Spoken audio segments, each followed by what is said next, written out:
depending on where you're watching us from. You're welcome today to our today's presentation. Today, we look at the topic rheology and its importance in pharmacy. So, without wasting time, because we started late, sorry for keeping you waiting. We started late, so let's go straight without wasting much of your time. So, I want to invite the first presenter for today.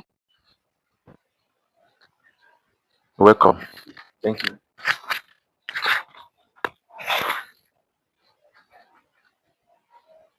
My name is Azan Basit Okwemi.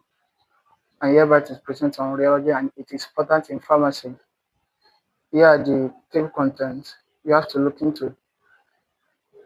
Title of rheology and its important in pharmacy, scope, definition, rheology property, type of behavior, type of rheomaters and physicometer, rational physicometer, rheology, importance of rheology in pharmaceutical dosage form, rheology in pharmaceutical manufacturing,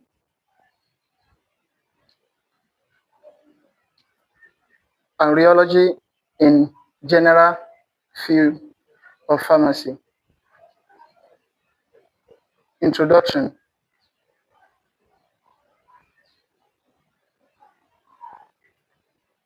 The general importance of rheology lies in ability to quality and predict how substances respond to applied force or stress.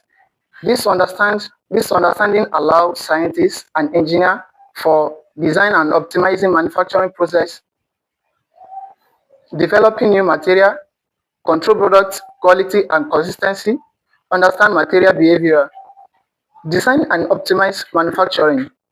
This is the process of ensuring material flow correctly through a pipe, mixed uniformly, or are deposited accurate.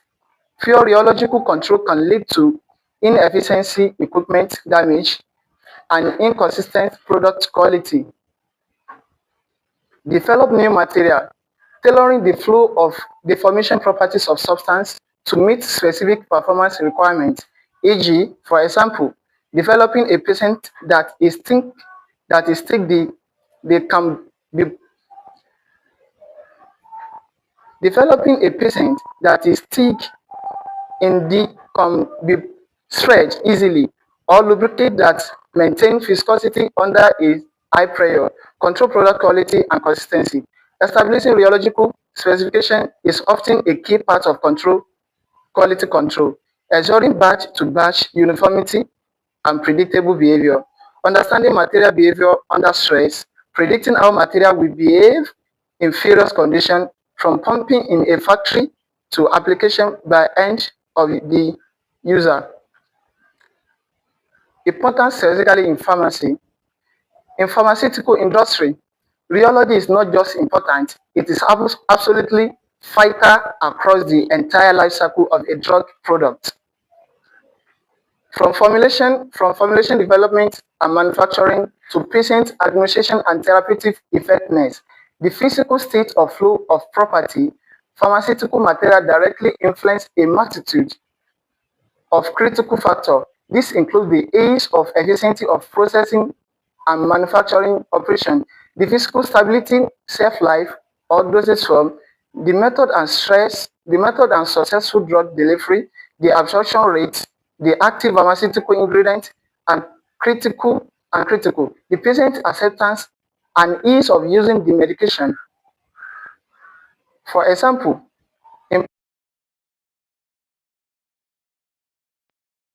and syringeability of injection, the flow of powder during tableting or ability of a gel to stay put after application are determined by the rheology property.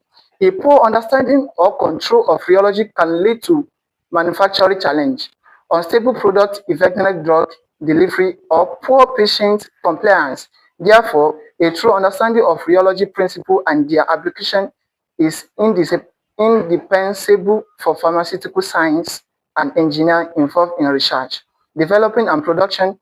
Following the section we dive deeper into the specific areas, illustrating the passive importance of rheology in pharmaceutical science. Rheology. Here are the fundamental concepts in rheology. Before examining specific flow behavior, it is essential to define the primary rheological property that is characterize the response of material to applied force. The key property include viscosity, elasticity, and plastic. The definition of viscosity. Viscosity is a measure of fluid resistance to flow. It is represent the internal friction with the fluid. A high viscosity fluid like honey, honey flows slowly, while a low viscosity fluid like water flow easily. Viscosity is a typical denoted by the symbol theta. Theta. The fundamental concept relates shear stress, the force per unit area applied parallel to the surface, the shear rate, the change in physiology with distance perpendicular to the flow direction. For example, the fluid, this relationship can be linear. Elasticity. Elasticity is the property of a material to deform reversibly under stress and return to its original shape. When the stress is removed, while often associated with solid, many complex fluids exhibit elastic behavior, storing energy during deformation. Plasticity. Plasticity is the property of material to undergo irreversible deformation above a certain stress threshold known as yield stress. Below this yield stress, the material behaves more like a solid or semi-solid. Above it is flow like a liquid. The type of flow behavior, you have Newtonian flow and non-Newtonian. The relationship between shear stress and shear rate determine the type of flow behavior a material exhibits. This relationship is often graphically represented by a rheogram or flow curve, plotting shear rate versus plotting shear stress versus shear rate, as vice versa. Newtonian fluid is the simplest type of flow behavior, named after Isaac Newton, who first described a Newtonian fluid is one for which the viscosity remains constant regardless of the applied stress rate or shear stress, and long temperature and pressure are constants. In a Newtonian fluid, the relationship between shear stress and shear rate is linear, passing through the origin. Examples of substances that exhibit nearly Newtonian flow include water, simple dilute solution, and many porous solvents. In pharmacy, low concentration low concentration might appropriate Newtonian behavior, while ideal Newtonian fluids are rare in complaints. Pharmaceutical formulation understanding this basic behavior provide a crucial reference point for characterizing non-Newtonian system. Non-Newtonian system. Many pharmaceutical properties such as suspension, emulsion, gel, cream, and paste do not follow Newton's law of viscosity. Their viscosity change with the applied stress, applied shear rate. These are classified as non-Newtonian fluids. Their fluids are curved, are not linear, or do not pass through the origin. Understanding non-Newtonian behavior is critical because pharmaceutical process is mixing, pumping, spraying, and products use spreading, pouring, injecting involving varying shear rate. Non-Newtonian fluids can be broadly categorized into time independent and time dependent fluid. Time dependent fluid show a viscosity that depends solely on the shear rate at the moment of measure. The time-dependent fluid show a viscosity that change over time when subjected to a constant shear rate. We have plastic and pseudoplastic fluid.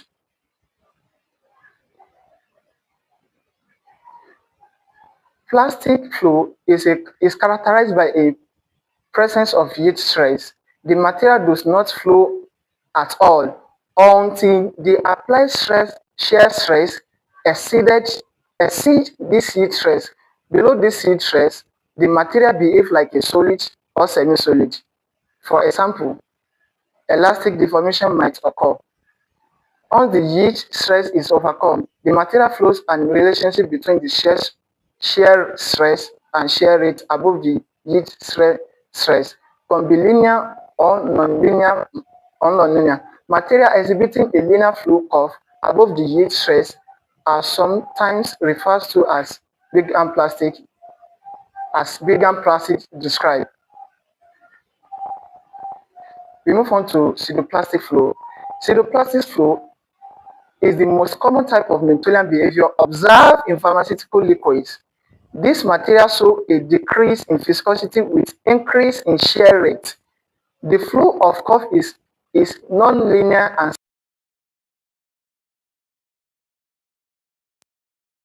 which is represent the appearance viscosity decrease as the shear rate increase. There is no yield stress. This mechanism, shear tightening behavior is often attributed to the enlargement and disenlargement of long-chain molecules like polymers or gums used in thickeners, or the breakdown of weak internal structure within the fluid under increasing shear force at low shear rates. This molecule or structure resist flow, resulting in high viscosity. At high shear rate, they align in direction of flow, reducing resistance and thus viscosity.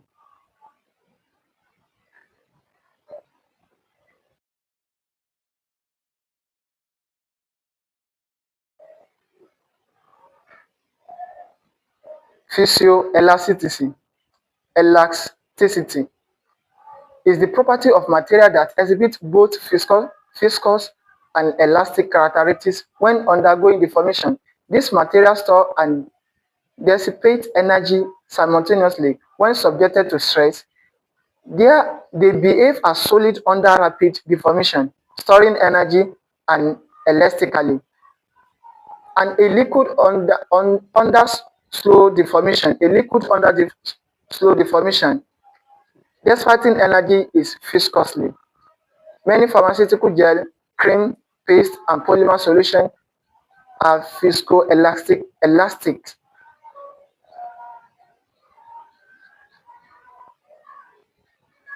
Let's think about account on instruments and measurement techniques to qualify in rheology properties. To qualify the rheology properties of pharmaceutical material, various instruments, primarily viscometer and rheometer, are employed, while the terms are sometimes used interchangeably. Viscometer typically measures viscosity at specific shear rate, often primarily for Newtonian or simple non-Newtonian fluid, whereas rheometers are more sophisticated instruments capable of measuring a wide range of rheological properties, viscosity, elasticity, yield, and stress, across a broad spectrum of shear rate and condition, can often perform tests beyond simple steady stress. Selecting the appropriate instrument and measurement techniques is critical for obtaining meaningful data relevant to specific pharmaceutical application or process being studied.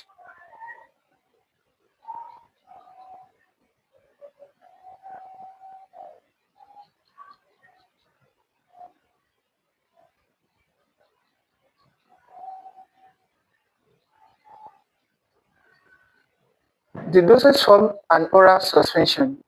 It is important in pharmaceutical.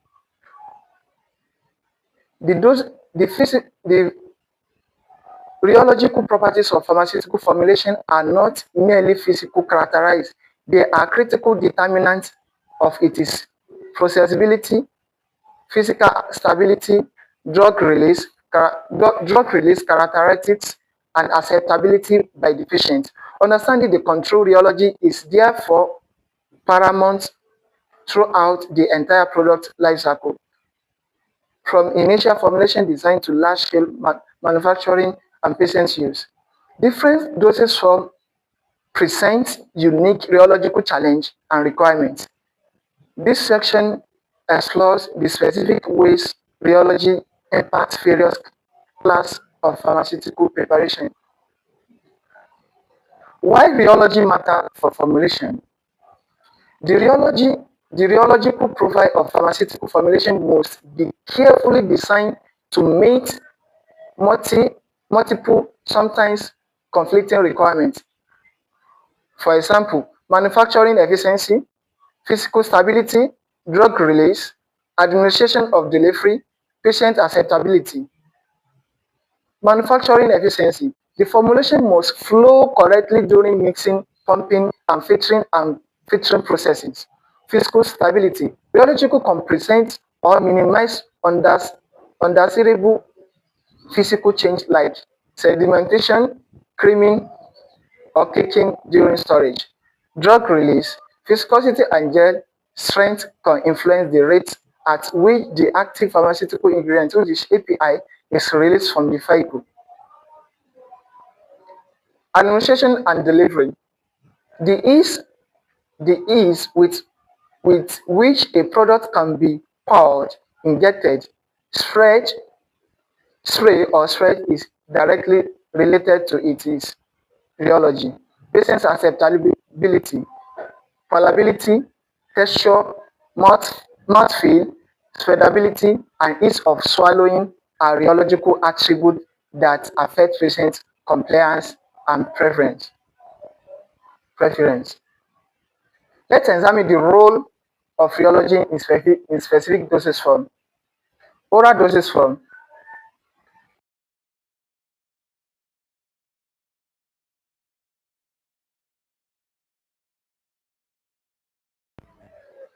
suspension, emulsion, gel and syrup, gel and syrup, topical and transdermal dosage form.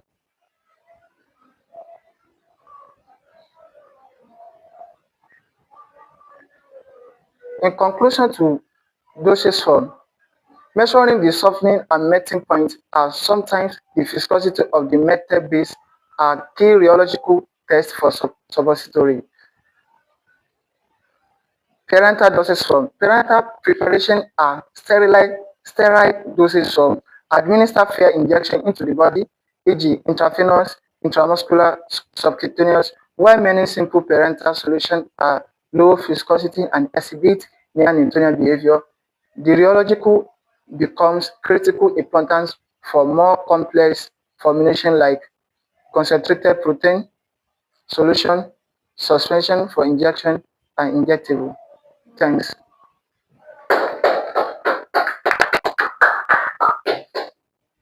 Thank you.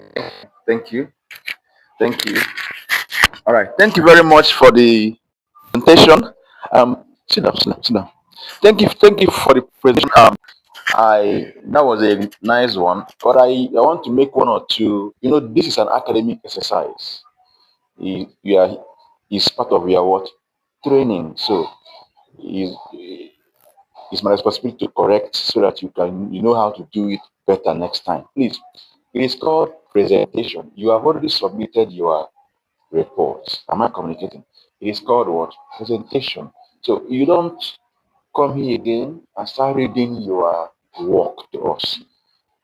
Yes, your work is you did a nice research, but where you didn't do is that you should have studied your work, then get the important point there. You can still look at what you have, your point, but look at it then. Talk to us. It's different from. Are you with me? It's different from just reading it than looking at it. Then talk to us. We want to hear you talk. Share with us your experience, what you were able to make out of your what research work. Am I communicating? Please, in the next time, please, in your next presentation, you can have your work, but look at it, make it public. Just get the point out of it. Yes, there's no PowerPoint presentation, fine, but you can still make it with your just jot down the point, then explain so that it doesn't get bored. So we don't get bored listening to you. Am I communicating? And even people out there, because others are watching you and they are watching you. Is it clear? Noted, right? All right. So I would like to call, but would